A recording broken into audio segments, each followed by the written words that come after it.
नमस्कार दोस्तों। आज मैं आपको सुनाने जा रही हूँ पियर से गहनों के लिए लड़ झगड़ कर ससुराल आई ननद को भाभी और ननद के पति ने मिलकर सिखाया ऐसा सबक कि अकल ठिकाने आ गई। पिता जब भी बाहर से थक हार कर आते तो सबसे पहले आदत के अनुसार अपनी बेटी रूही को ही आवाज लगाते, रूही बेटा जरा पानी तो लाना, रूही बेटा थोड़ी चाय तो बना देना। लेकिन मजाल है कि रूही ने कभी खुश होकर अपने पिता को उनके कहते ही दौड़कर उन्हें चाय पानी या कोई अन्य सामान ले जाकर दिया। उसके पापा रामेश्वर जी जब भी आवाज लगाती तब या तो उसकी माँ कमला जी उनकी फरमाइशें पूरी करती या फिर उसका भाई राजीव पूरा करता। लेकिन वो किसी न किसी काम का बहाना बनाकर हमेशा काम करने से बच जाती और जब शाबाशी देने की बारी आती तो बराबर खड़ी हो जाती और बात को ऐसे गोल मोल घुमाती कि उसका सारा श्रेय स्वयं ही ले लेती। उसी प्रकार घर में कोई भी तीज त्योहार हो या कोई मंगलिक कार्य हो, अपने भाई के कपड़े से ज़्यादा महंगे कपड़े ही खरीदवाती और उसके भाई के लिए एक जोड़ी कपड़े खरीदती तो रूही अपने लिए 2 या 3 जोड़ी कपड़े खरीदवाती। अगर उसकी मम्मी पापा कभी अपनी परिस्थिति का हवाला देते या अपनी बदहाल जिंदगी का हवाला देते तो उसे इस बात से कोई फर्क नहीं पड़ता था। वह रूठ कर रो कर या चीख चिल्लाकर अपनी मांग पूरी करके ही रहती। आखिर में थक हार कर रामेश्वर जी और कमला जी को उसकी मांग पूरी करनी ही पड़ती। कुल मिलाकर यूं कहे कि रूही को अपने ऐशो आराम से मतलब था, अपने माता पिता के सुख दुख से उसे कोई मतलब ही नहीं था। फिर भी माँ तो माँ होती है ना, अपना बच्चा खुश रहे यही सोचकर कमला जी उसे ज़्यादा कुछ नहीं कहती थी। वैसे ही राजीव भी उसे अपनी बहन समझकर माफ़ कर देता था और उसके पिता सब समझ रहे थे कि ये गलत है।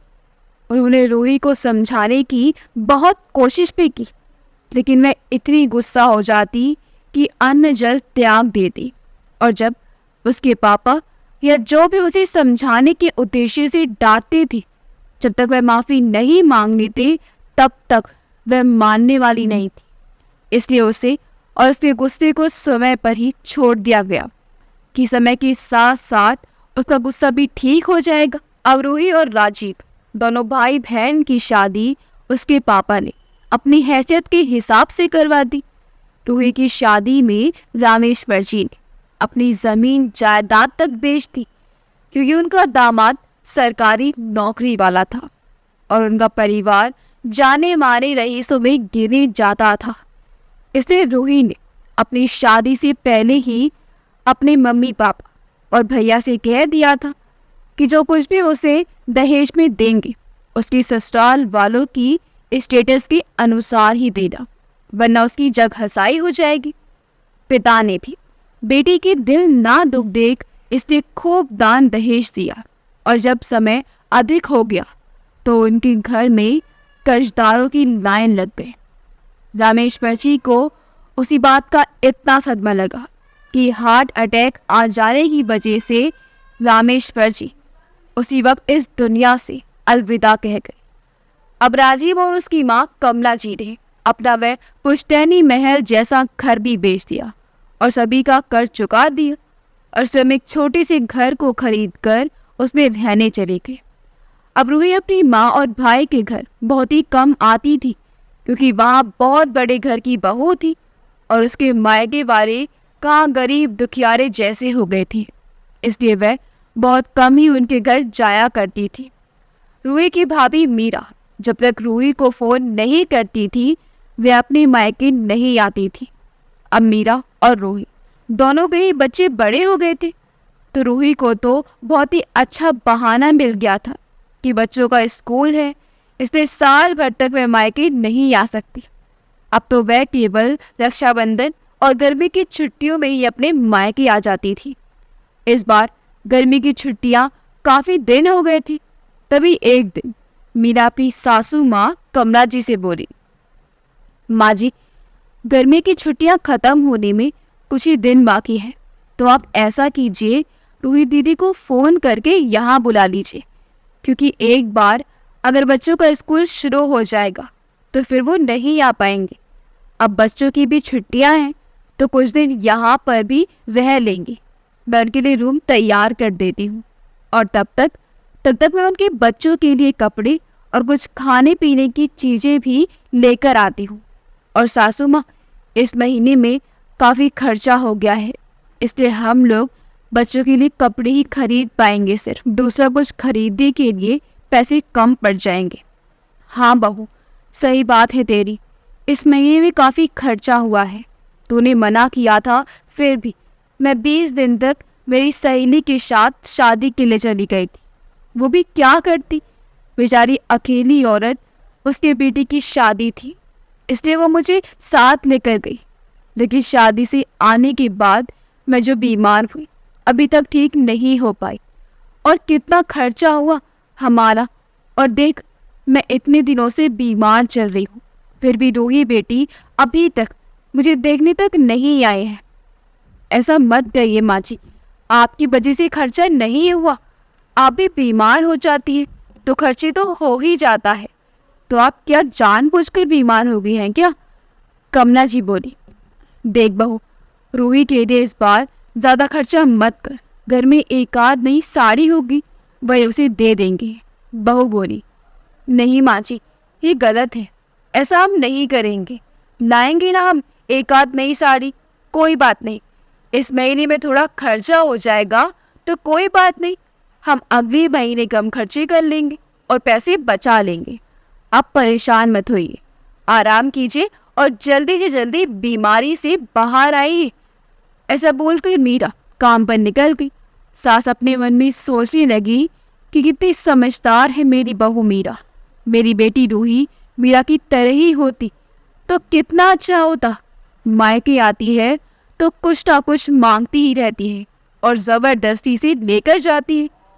शाम के समय मीरा का पति राजीव घर आकर अपनी मम्मी से पूछता है, मम्मी, इस गर्मी की छुट्टी में रूही दादी आई नहीं, इस बार कुछ हुआ है क्या?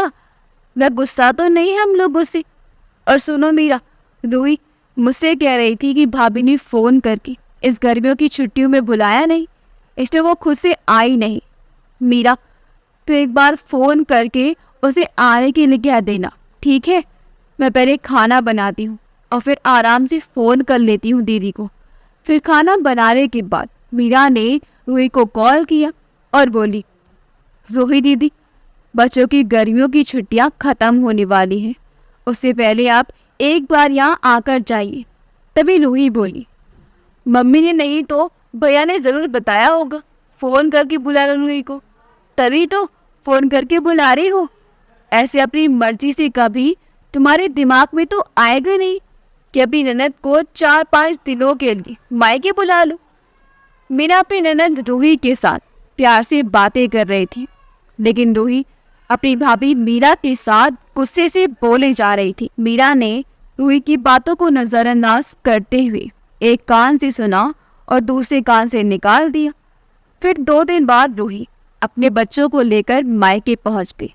रूही के पीहर पहुंचते ही मीरा के बच्चे उसके गले लगकर बोले, बुआ जी आ गई, करते हुए लिपट गए। तब तक रूही की मम्मी कमला जी धीरे से रूही से बोली, रूही, तू इस बार भी आते समय बच्चों के लिए कुछ नहीं लाई? बेटा, कम से कम एक आध बिस्किट का पैकेट तो लेकर आती। मम्मी, इन्होंने बहुत सारी मिठाइयाँ लाकर रखी थी, लेकिन आते समय मैं लाना ही भूल गई। ऐसे कैसे होगा बेटा, तुम हर समय आते समय कुछ ना कुछ बहाना ही लेकर आती हो। कम से कम एक आध चॉकलेट का पैकेट ही ले आती। ऐसे खाली हाथ आना अच्छा नहीं लगता बेटा। बच्चे बुआ बुआ करके प्यार से तेरे पास आ जाते हैं तो उनके हाथों में कुछ रखना तो चाहिए ना। ठीक है मम्मी, अगली बार आते समय पक्का लाऊंगी। और अब आप ज़्यादा परेशान मत होइए, मैं कल ही बाजार जाकर बच्चों के लिए कुछ ना कुछ लेकर आती हूँ। ऐसा बोलकर रूही ने अपनी मम्मी का मुंह बंद कर दिया और अपनी मम्मी की तरफ मुंह टेढ़ा कर देखने लगी। इतने में ही मीरा बोली, माँ जी अच्छा हुआ रूही दीदी बच्चों के लिए कुछ नहीं लाई, नहीं तो आजकल मार्केट में चॉकलेट और मिठाई कहाँ अच्छी मिलती है, सब डुप्लीकेट तो मिल रहा है और ऐसे में बच्चों की भी तबीयत खराब हो जाती है। और दीदी आप मम्मी जी के साथ बातें कीजिए, तब तक मैं आपके लिए गर्मा गर्म चाय बना कर लाती हूँ। ऐसा बोलकर मीरा किचन में चली गई। मीरा के जाते ही उसकी सास रूही से बोली, तुम ऐसे कैसे हो गई हो रूही, अपनी भाभी को देख लो, तुम लोगों के आने से पहले ही उसने इधर उधर से पैसा इकट्ठा करके तुम लोगों के लिए खाने पीने का सामान लाकर रख दिया और तुम हर बार खाली हाथ आती हो। अपनी मम्मी की ये बातें सुनकर रूही आग बाबूला हो गई। मम्मी मुझे तो ऐसा लग रहा है कि आप मेरी सगी मम्मी नहीं हो, हमेशा अपनी बहू की तरफदारी करती रहती हो। सुन रूही, दिक्कत बहू को हो या बेटी को, सुनना तो मुझे ही पड़ता है। जाने दे, ठीक है छोड़ ये बातें, आई है 4-5 दिनों के लिए तो खुशी से रहे। थोड़ी ही देर में मीरा चाय और नाश्ता लेकर आई। तब रूही ने उसे ध्यान से देखा तो उसके कानों में सोने का रिंग देखकर बोली, अरे भाभी तुम कब से कानों में इतने बड़े बड़े सोने के रिंग पहनने लगी? राजीव आजकल बहुत ज़्यादा पैसे कमा रहा है क्या? अपनी बीबी को सोना खरीदने के लिए पैसे हैं लेकिन मुझे देने के लिए नहीं। ऐसा नहीं है दीदी, मेरे भाई के बच्चे का मुंडन था तो उसी में हम लोग गए थे, तभी मेरे भाई ने मुझे दिए थे। ये शगुन के लिए कानों की रिंग है। देख मीरा, कुछ सीख, तेरी भाभी ने तुम्हारे लिए सोने की रिंग दी और तुम हर बार मुझे साड़ी पहनाकर भेज देती हो। मीरा कुछ ना बोलते हुए वहाँ से निकल जाती है। तभी वहाँ बगल में खड़ी रूही की मम्मी कमला जी बोली, रूही तो हमेशा लेने के बारे में ही बोलती है, बेटा देने के बारे में कुछ नहीं बोलती। तुझे पता है कि तेरे भैया और भाभी ने उन्हें क्या क्या दिया है? तेरे भैया और भाभी को जितना उन लोगों ने दिया है ना, उतना ही इन लोगों ने भी उन्हें दिया है। रिश्ते एक तरफ से नहीं निभाए जाते बेटा, उसे दोनों तरफ से निभाना चाहिए। हमें किसी से भी हमेशा लेना ही नहीं चाहिए, बल्कि कभी कभी उनको देना भी चाहिए। फिर दूसरे दिन वही बातों बातों में मीरा से बोली, भाभी आप हमेशा मुझे रहने के लिए ये छोटा ही रूम क्यों देती हो? मम्मी का बेडरूम देख लो कितना बड़ा है और मुझे वही बेडरूम बहुत अच्छा लगता है। अब आप एक काम करो, मेरा सामान उठाकर मम्मी के बेडरूम में रख दो और मम्मी का सामान इस छोटे वाले रूम में रख दो। लेकिन रूही दीदी आप तो भी 2-3 दिन ही रहने वाली हो, फिर तो 2-3 दिनों के लिए सामान इधर उधर क्यों करना? वैसे भी छोटा वाला बेडरूम तो आपका ही है, आपकी पुरानी यादें हैं उसमें। आपको ये सासू माँ वाला बेडरूम पसंद नहीं आएगा। अब आप अगली बार आओगी ना, तब मैं आपको पक्का सासू माँ वाला बेडरूम खाली करके दे दूंगी। मीरा और रूही की बातें हो ही रही थी, तभी मीरा की सास वहाँ पहुँच गई और बोली, रूही 2-3 दिनों के लिए क्यों अपनी भाभी को परेशान कर रही हो? तभी तुरंत मीरा वहाँ से निकल गई। तब रूही अपनी मम्मी से बोली, मम्मी मैं इस बार ससुराल जाते समय सिर्फ साड़ी की ड्रेस लेकर नहीं जाऊंगी। बाबा मेरी सास अगर मुझे पूछेगी तुम मायके से क्या लाई तो मैं क्या जवाब दूंगी? आखिर माँ तो माँ होती है। तो कमला जी ने पूछा, बता रूही बेटी क्या चाहिए तुझे? रूही बोली, मम्मी भाभी ने जो सोने की रिंग कान में पहनी है ना, वो मुझे चाहिए। तो पागल हो गई है क्या रूही? वो क्या देगी तुझे अपनी रिंग? कमला ने कहा, मीरा के भैया और भाभी ने उसे बड़े प्यार से गिफ्ट में दिए हैं और ऐसे किसी का दिया हुआ गिफ्ट वो कैसे तुझे दे देगी बेटा? सुनो मम्मी, अगर आपने इस बार मुझे सोने का कुछ बनाकर नहीं दिया तो मैं अगली बार यहाँ पर आऊँगी ही नहीं। और रूही अपना मुंह फुलाकर बैठ गई। उन दोनों की बातें मीरा किचन से सुन रही थी। बाद में शाम को ये सब बातें मीरा ने अपने पति राजीव के साथ शेयर की। तब राजीव ने मीरा को समझाया, देखो मीरा, हम मांगने वालों का और बोलने वालों का मुंह कभी बंद नहीं कर सकती। तुम्हें पता ही है ना हमने रूही के लिए कितना दान दहेज दिया है, और कुछ भी दिया हो तो उसका पेट कभी भरने वाला नहीं है। उसकी ससुराल कितना अमीर है, सब कुछ है उसके पास, फिर भी हमेशा हाथ धोकर इस गरीब भाई के पीछे पड़ी रहती है। उसका पति भी उसे बहुत प्यार करता है, सरकारी नौकरी वाला है, उसे जो चाहिए वह उसे दे देता है, सोना चांदी कपड़े सब कुछ है उसके पास। फिर भी रूही इतनी जेलस क्यों होती है हम लोगों से? मीरा ने रूही को बहुत समझाया, लेकिन रूही समझ ही नहीं थी। फिर मीरा ने इधर उधर से पैसों का जुगाड़ किया और रूही के लिए एक ड्रेस और चांदी के पायल लेकर आ गई और अपनी सास को दिखाया तो सास बोली, अच्छा है बेटा, उस सोने का ही कुछ खरीद कर देना, ज़रूरी नहीं है, वैसे भी उसके पास बहुत सोना है। मैंने भी रूही की शादी के समय काफ़ी सोने के गहने दिए हैं। मुझे तो अब खुद ही बेटी पर शर्म आने लगी है कि मेरी बेटी क्यों ऐसा तुम दोनों को परेशान करती है।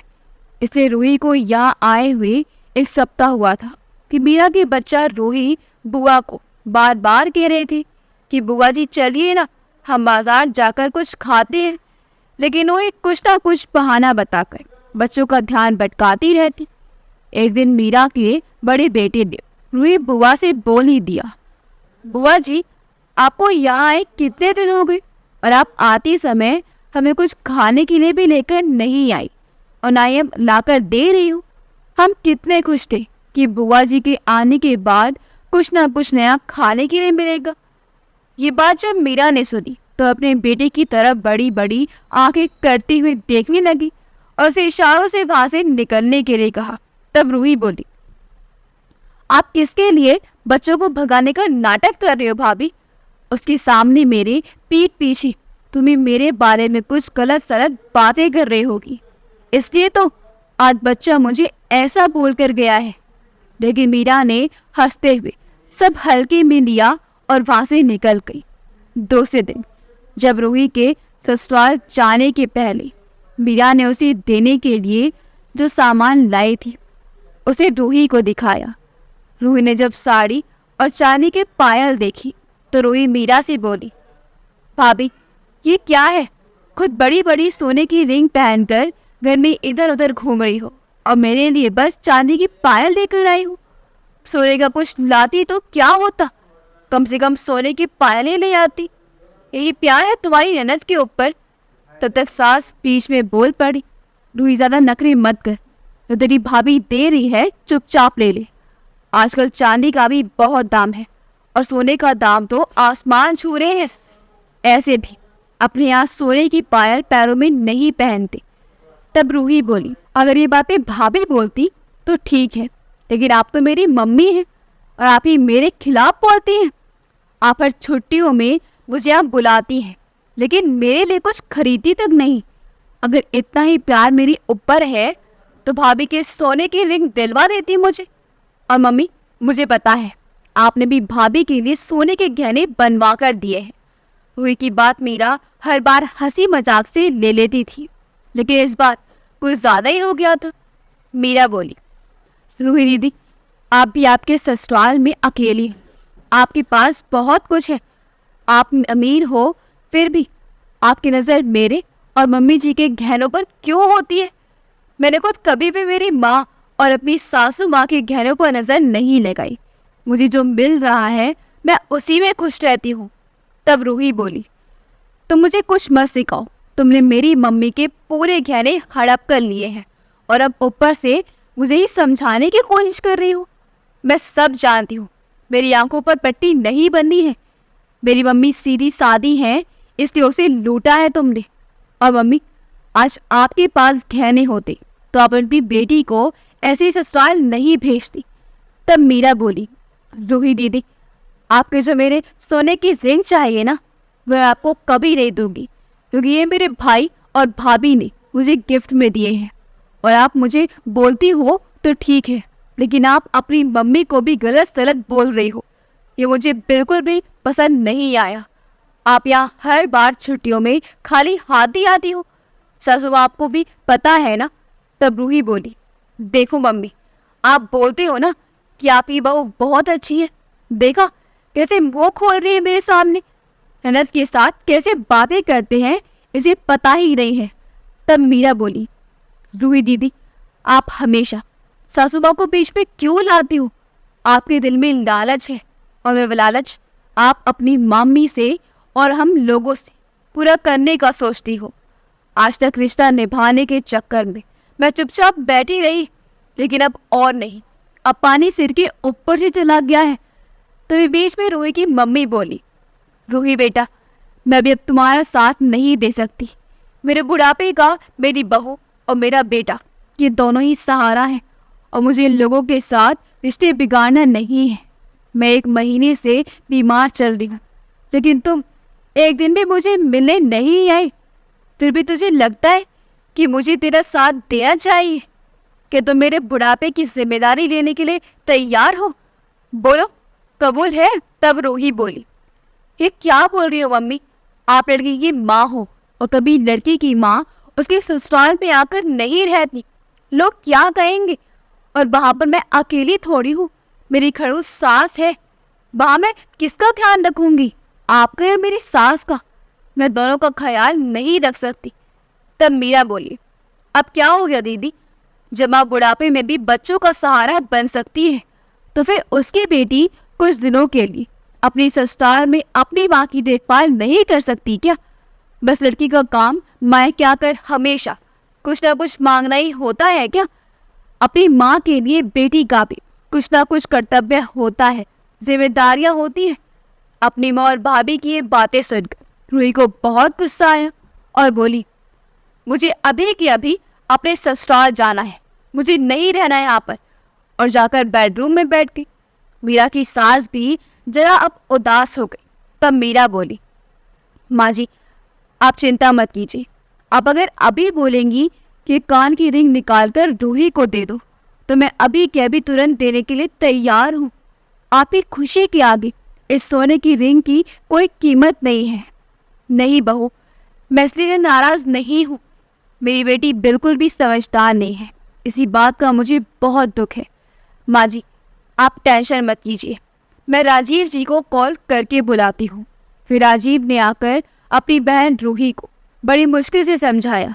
जाते समय फिर मीरा ने समझाते हुए कहा, दीदी, आपकी नज़र हमेशा गहनों पर ही होती है, लेकिन ऐसे दूसरों के गहनों पर नज़र रखने के चक्कर में आपको अपने भाई, भाभी और मम्मी का प्यार कभी दिखाई ही नहीं दिया।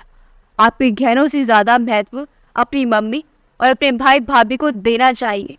मीरा के ऐसे बोलते ही सास ने मीरा को अपने पास बुलाया और रूही को समझाते हुए बोली, रूही, तुझे जो चाहिए वह तू मांग कर हासिल कर लेती, लेकिन तू अपनी मम्मी और भाई भाभी का प्यार हासिल नहीं कर पाई।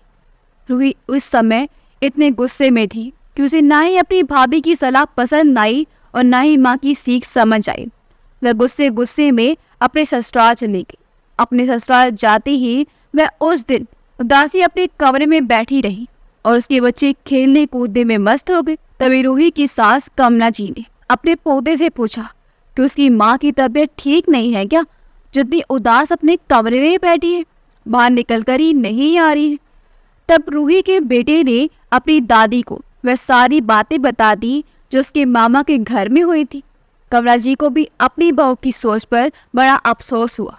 उन्होंने अपने बेटे के साथ प्लान बनाया और दूसरे ही दिन एक बहुत बड़ी पार्टी रखी। रूही ने पूछा, ये पार्टी किसके लिए है?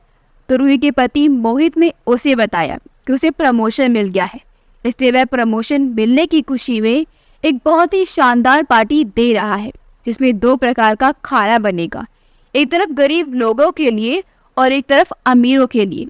रूही तो अपने पति की बातें सुनकर खुशी से फूले नहीं समा रही थी। दूसरे दिन सभी लोग सज धज कर तैयार होकर पार्टी एंजॉय करने के लिए पार्टी में गए। बहुत से कार्यक्रम हुए और अंत में भोजन करने की बारी आई। रूही के पति ने माइक लेकर अनाउंस किया कि गरीबों के लिए तरफ और अमीरों के लिए दाहिनी तरफ भोजन की व्यवस्था की गई है। कृपया अपनी हैसियत के अनुसार भोजन ग्रहण करें और ध्यान रखें, गरीब लोग अगर खाना नहीं खा सकते तो थोड़ा बहुत खाना पैक करवा सकते हैं, लेकिन अमीर लोगों को पूरा खाना खाना होगा, क्योंकि अमीर लोगों के लिए बहुत ही महंगा खाना बनाया गया है और पूरा खाना चबा चबा कर खाना पड़ेगा। पार्टी में रूही के भाई भाभी और माँ भी आए हुए थे। वे लोग गरीबों के बने भोजन की तरफ जाने लगे। तभी रूही ने उन्हें देखकर उनका मजाक उड़ाया। बड़े आए थे हमारे जैसे अमीर लोगों की पार्टी में, और आते ही दिखा दी ना अपनी औकात। गरीब भिखारी भुक्कड़ कहेंगे, अभी कैसे टूट पड़ेंगे खाने के ऊपर, क्योंकि आज तक तो ऐसा स्वादिष्ट खाना कभी खाया ही नहीं होगा। और मन ही मन हंसने लगे। तभी उसके पास उसके ससुराल पक्ष की कोई रिश्तेदार की बहू आई और बोली, अरे भाभी, आपकी मम्मी और भैया भाभी नहीं आए क्या? तो उसने अपने चेहरे पर पड़े जुल्फों को फूंक मारकर उड़ाते हुए कहा, अरे उन्हें कुछ काम आ गया था इसलिए नहीं आए। लेकिन ये नहीं कहा कि मेरे भाई भाभी और माँ गरीब वालों खाना खाने गए हैं। लेकिन उसने देखा ना ही उसकी मम्मी ने खाना खाया, ना ही उसके भाई भाभी ने खाना खाया, बल्कि वह लोग तो वहाँ की व्यवस्था देख रहे थे। लोगों को किसी भी प्रकार की असुविधा ना हो इस बात का ध्यान रख रहे थे। उसने बहुत देर तक देखा, उन तीनों में से किसी ने भी खाना नहीं खाया।